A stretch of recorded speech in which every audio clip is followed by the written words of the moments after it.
আসসালামু আলাইকুম। তাহমিনাস লাইফ ক্যাপচারে আপনাদের সবাইকে স্বাগতম। কেমন আছেন আপনারা সবাই? আমরা সবাই আলহামদুলিল্লাহ ভালো আছি। চলে এলাম বরাবরের মতো নতুন আরও একটি ব্লগ নিয়ে। আশা করছি শেষ পর্যন্ত সবাই সাথেই থাকবেন। মাসখানেক আগে একটা ভিডিও শেয়ার করেছিলাম যে ছেলেদের রুমটা রং করে দিয়েছি। তারপরে আমাদের বেডরুমটাও রং করার ইচ্ছে ছিল, কিন্তু ছেলেদের রুমটা যেদিনই আমি রং করি সেদিন রাত থেকেই অসুস্থ হয়ে পড়েছিলাম আর হসপিটালেও ভর্তি হতে হয়েছিল। তারপর তো এই তো এখনও অসুস্থ, এখনও সুস্থ হতে পারিনি পুরোপুরিভাবে।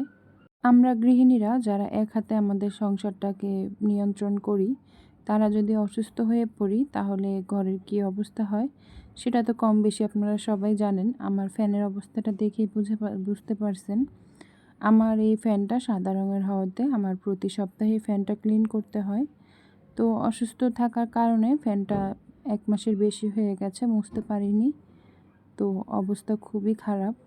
আর শীতও এসে পড়েছে। তো শীত তো প্রায় এখনও পড়েই গিয়েছে। আর ১ ডিব্বা রং যেহেতু আমার ঘরে আগে থেকেই কেনা ছিল, রঙগুলো শুকিয়ে যাবে, নষ্ট হয়ে যাবে। সেই কথা ভেবে তাই ভাবলাম আমি যদি শুরু না করি তাহলে আমার এই রুমটা আর ক্লিন করা হবে না। এরকমই অগোছালো আর ধুলো মাখা থেকে যাবে। আর শীতে তো ধুলোবালি একটু বেশিই পড়ে। তো সেই কথা চিন্তা করে বিকালবেলা শুরু করেছিলাম যে দেখি হালকা পাতলাভাবে কতটুকু করতে পারি। তো এই একটা দেওয়ালই করতে পেরেছি। আমি প্রথমে শিরিষ কাগজ দিয়ে দেয়ালটা ঘষে নিয়েছি। তো খুব হালকাভাবেই ঘষেছি, কারণ গায়ে অতটা শক্তিও ছিল না। আর ২ কোট রং দেওয়ার পরে দাগগুলো আর তেমনভাবে দেখা যাবে না। তো দেয়ালে রং করার থেকে আমার কাছে মনে হয় যে রুমটা ঘষা আর রং করার পরে যে ময়লাগুলো ক্লিন করতে হয় ওটাই বেশি কষ্টকর। আর যাই হোক, শুরু যখন করেছি শেষ তো কোনোরকমভাবে হোক করতে হবেই। তো আমি রংটা কিভাবে করছি আপনারা হয়তো দেখে নিয়েছেন।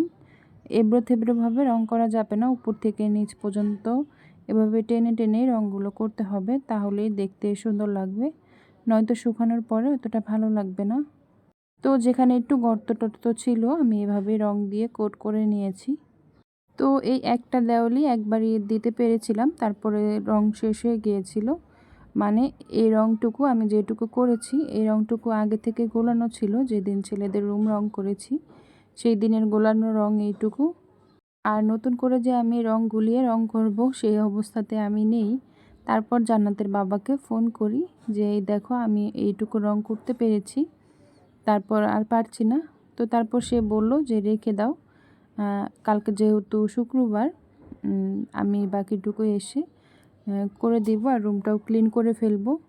তারপরে এই তো যতটুকু রং ছিল অতটুকু আমি শেষ করে তারপর আর করা আমার পক্ষে সম্ভব হয়নি।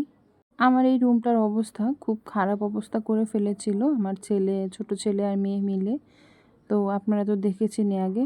শুধু এই রুমটা না, আমার পুরো ঘরটার অবস্থাই খুব খারাপ করে দিয়েছিল। আর আমার পুরো রুমে মোটামুটি ফার্নিচার দিয়ে ভরা। তো আমি যদি এখন মিস্ত্রি দিয়ে আমার রুমটা রং করাতে যাই তাহলে আমার এই ফার্নিচারগুলো সরাতে হবে, কিন্তু তা কোনোভাবেই সম্ভব না। আর মিস্ত্রি দিয়ে যদি আমি রং করাতে যাই তাহলে আমার প্রায় অনেক টাকার মতো খরচ হয়ে যাবে। তাও আমার পক্ষে সম্ভব না। তাই ইউটিউব দেখে রিস্ক নিয়েই এই রঙের কাজটাতে হাত দিয়েছিলাম, যে দেখি চেষ্টা করে করতে পারি কি না। তারপর যখন ছেলের রুমটা কমপ্লিট করা হলো তারপর না দেখলাম যে সুন্দরই হয়েছে, মিস্ত্রিদের থেকে কোনো অংশে কম নয়। তো এই একটি দেয়াল রং করে আমার অবস্থা খারাপ হয়ে গিয়েছিল, আমি অস্থির হয়ে গিয়েছিলাম। এখনও শরীরের প্রচুর ব্যথা আর দুর্বলতা যেহেতু আছে, তো রং করতে গেলে তো হাত পা নাড়াচাড়া দিতে হয়, তাই আর ভালো লাগছিল না। তারপর আর অনেকক্ষণ রেস্ট নিয়েছি ওই অবস্থায় রেখে দিয়ে। তারপরেই তো রাতে গরু গোশ আনা হয়েছিল। আজকে যেহেতু বৃহস্পতিবার, শুক্রবারে তো গরু নয়তো মুরগি দুটার একটা তো খাওয়া হয় প্রায় সময়। তো গরু গোশের ভিতরে কয়েক টুকরা চর্বি ছিল মাংস সহ। আর তরকারির ভিতরে বেশি চর্বি থাকলে না তরকারিটা খেতে আমার কাছে তেমন একটা ভালো লাগে না। তাই ভাবলাম একটু ভিন্ন কিছু করি। তাই এখানে আমি বেশ কিছু পেঁয়াজ আর কাঁচামরিচ নিয়ে এই যে আমার চপারটা দিয়ে আমি একটু কুচি করে নিয়েছি। তারপর এখানে আমি কিছু ধনিয়া পাতা আর পেঁয়াজের কলিও দিয়ে দিচ্ছি, দিয়ে এটাও আমি কুচি করে নিব। আমার এই চপারটা কেনা হয়েছে কয়েক বছর হয়ে গেছে। তো চপারটা দিয়ে তেমন একটা কাজ করা হয় না, কারণ জায়গা স্বল্পতার কারণে আমি তেমন কিছু ব্যবহার করতে পারি না, কিন্তু এটা খুব কাজের একটা জিনিস। 5-10 মিনিটের কাজগুলো কয়েক সেকেন্ডের মধ্যে করে দেয়। আর এই তো আমি এখানে চর্বিগুলো আর কয়েক টুকরা মাংস এখানে একেবারে কুচি কুচি করে কেটে নিয়েছি। তারপরে চপ করে রাখা পেঁয়াজ, কাঁচামরিচ, ধনিয়া পাতা আর পেঁয়াজের কলিগুলো এখানে সবগুলো ঢেলে দিচ্ছি। তারপরে সেই চপাটার মধ্যেই আমি আবার ডাল ব্লেন্ড করে নিব। আমি মসুরির ডাল প্রায় আধা ঘন্টার বেশি হবে, তার আগে ধুয়ে আমি ভিজিয়ে রেখেছিলাম। তো আমি এখন ডালগুলোকেও ব্লেন্ড করে নিব। এই চপারটা ব্যবহারে একটু সুবিধা যে পানি ছাড়াই ব্লেন্ড করা যায়। আর ডাল যদি আমি ব্লেন্ডারে ব্লেন্ড করতে যাই তো সেটার মধ্যে পানি দিতে হয়, তো সেটার পেঁয়াজুটা কিন্তু খেতে এতটা ভালো লাগে না। আর এটার ভিতরে ব্লেন্ড করে ডালের পেঁয়াজু বানালে খেতে খুবই ভালো লাগে, একটু একটু দানাদার থাকে আর খুব মচমচা হয় বানানোর পরে। তো আমি দুইবারে দিয়ে সবগুলো ডালই ব্লেন্ডার করে নিয়েছি। তো এখন আমি সবগুলো একসাথে মেখে নিব। তো এই ছোটো বাটিটাতে মাখানো যাবে না, তাই বড় একটা বোলের ভিতরে আমি সব কিছু ঢেলে নিচ্ছি। তো আমার ব্লেন্ড করা ডালগুলো দেখেই তো বুঝতে পারছেন যে কি সুন্দর করে ব্লেন্ড হয়েছে, আর একটু পানিও ব্যবহার করতে হয়নি। তো সবগুলো ডাল ঢেলে নিয়ে আমি এখানে কিছু মশলা অ্যাড করে দিচ্ছি। প্রায় 1 চা চামচ ভরে আমি আদা রসুন বাটা দিয়েছি, আর 1 চা চামচ দিয়েছি গরম মশলার গুঁড়ো, পরিমাণ মতো লবণ, এখানে মরিচের গুঁড়ো আর হলুদের গুঁড়ো দিয়ে দিচ্ছি। তো আমরা একটু ঝাল বেশিই খাই, তাই এখানে মরিচের গুঁড়োটা একটু বেশি পরিমাণের দিয়েছি। আর সাথে দিয়ে দিচ্ছি কর্নফ্লাওয়ার। এখানে কর্নফ্লাওয়ারের বদলে চালের গুঁড়া বা বেসনও দেওয়া যায়। তো চালের গুঁড়া আমার ডিপ ফ্রিজের অনেকটা নিচে ছিল, তাই আর বের করে এরকমভাবে দেওয়া হয়নি। হাতের কাছে কর্নফ্লাওয়ারটা ছিল, তাই ওটাই দিয়ে দিচ্ছি। দিয়ে আমি এখানে খুব ভালোভাবে মেখে নিচ্ছি। আর এই মাখানোর কাজটা একটু সময় নিয়ে খুব ভালোভাবে মাখতে হবে। তো এখানে যেহেতু অনেকটা হয়েছে, তাই এখানে আমি হাফ পরিমাণের উঠিয়ে নিয়েছি। এটা আমি ডিপ ফ্রিজে রেখে দেব, পরে যে কোনো সময় ভেজে খাওয়া যাবে। তাই অর্ধেকটা পরিমাণ আমি এখানে উঠিয়ে রাখছি। তো এর মধ্যে ছেলেরাও মাদ্রাসা থেকে বাসায় চলে এসেছে। এখন আমি কয়েকটা চপ ওদেরকে আমি গরম গরম ভেজে দিব। আর এটার ভিতরে যেহেতু গরুর চর্বি দেওয়া আছে, একটু গরম গরম খেতেই ভালো লাগবে, ঠান্ডা হলে খেতে অতটা ভালো লাগবে না। আর ভিডিওর এই পর্যায়ে এসে সেই পুরনো কথাটি আবারও বলে নিচ্ছি, যারা এতক্ষণ যাবত ধৈর্য ধরে আমার ভিডিওটি দেখছেন কিন্তু একটি লাইক দেননি, প্লিজ একটি লাইক দিয়ে আমার ভিডিওটি দেখা কন্টিনিউ করুন। আর আপনি যদি আজকে নতুন আমার ভিডিওটি দেখে থাকেন, আমার আজকের ভিডিওর কোনো অংশ যদি আপনাদের কাছে ভালো লেগে থাকে, তবে আমার চ্যানেলটি সাবস্ক্রাইব করে আমার সাথেই থেকে যেতে পারেন। আর আপনি যদি ফেসবুক থেকে আমার ভিডিওটি দেখে থাকেন, তবে আমার পেজটি ফলো দিয়ে রাখতে পারেন এবং আমার আজকের ভিডিওর ভালো এবং মন্দ দিকগুলো আমাকে কমেন্টস করে জানাতে পারেন। একে তো শরীর ব্যথা, তার উপরে ঠান্ডাও লেগেছে অনেক, আর বারবার গলা বুঝে আসছিল ভয়েস দিতে গিয়ে, হয়তোবা আপনারা বুঝতেই পারছেন। তো আমার আজকের ভয়েসে যদি কোনো সমস্যা হয়ে থাকে বা ভুল ত্রুটি হয়ে থাকে, প্লিজ সবাই ইগনোর করবেন। আর এখানেই তো আমার চপগুলো আমি এক পিঠ ভাজা হয়ে গেছে, এখন আমি উল্টিয়ে নিচ্ছি। আর এটা ভাজার সময় এত সুন্দর একটা ঘ্রাণ বের হয়েছে যেটা বলার মতো না, আর খেতেও মাশাল্লাহ খুব মজা হয়েছিল।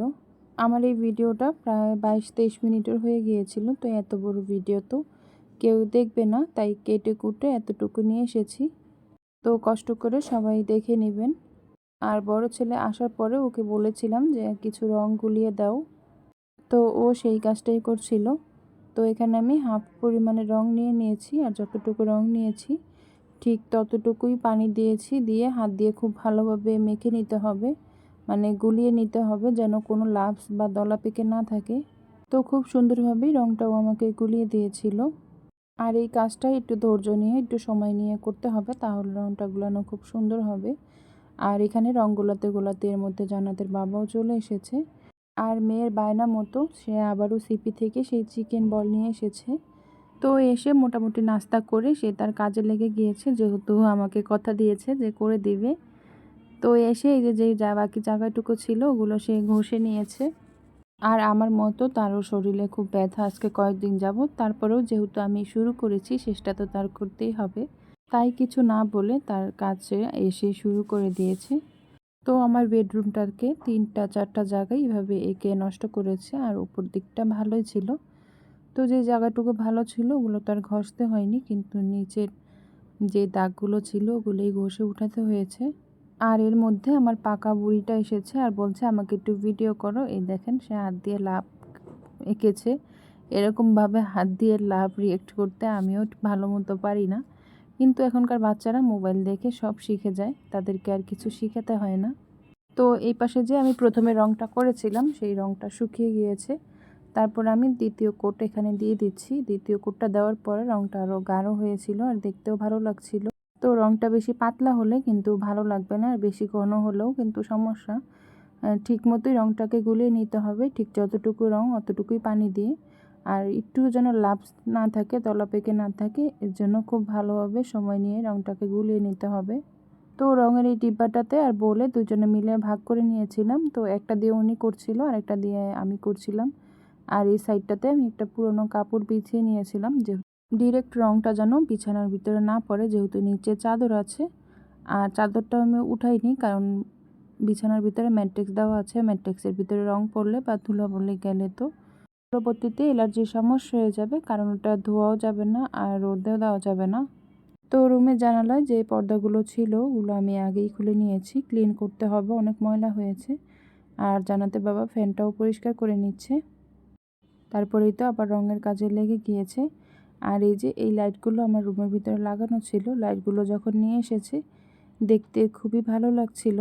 মোটামুটি ভালোই দাম নিয়েছিল লাইটগুলো, কিন্তু এখন বেশ কিছুদিন টাঙানোর পরে কালারগুলো নষ্ট হয়ে গেছে আর ভিতরেও ময়লা জমে গেছে, তাই খুলে নিয়েছি, দেখি অন্য কোনো কাজে লাগাবো। আর এই তো পুরো রুমটা রং করে আমি ক্লিন করে নিয়েছি মোটামুটিভাবে। আর এই তো ফাইনাল লুকটা আপনাদের সাথে শেয়ার করছি রং করার পরে কেমন লাগছিল। এখনও কিছু কিছু জায়গার রঙগুলো শুকায়নি, তো শুকালে আরও বেশি ভালো লাগবে দেখতে। তো আমার এই রুম রং করে ক্লিন করতে করতে প্রায় রাতে 2টা বেজে গিয়েছে। বেডশিট আর বিছানোর সময় পাইনি, তো রাতে এভাবেই ঘুমাবো। কালকে হয়তো বা পুরোপুরিভাবে রুমটাকে গুছিয়ে নেব। তো আমি যেহেতু একটু অসুস্থ, তেমন কোনো কাজ করতে পারিনি, তাই জান্নাতের বাবার উপরে একটু চাপটা বেশি পড়েছে। তো আজকের জন্য এটুকুই। যারা এতক্ষণ যাবত ধৈর্য ধরে আমার ভিডিওটি দেখেছেন তাদেরকে অসংখ্য ধন্যবাদ জানিয়ে বিদায় নিচ্ছি। আসসালামু আলাইকুম।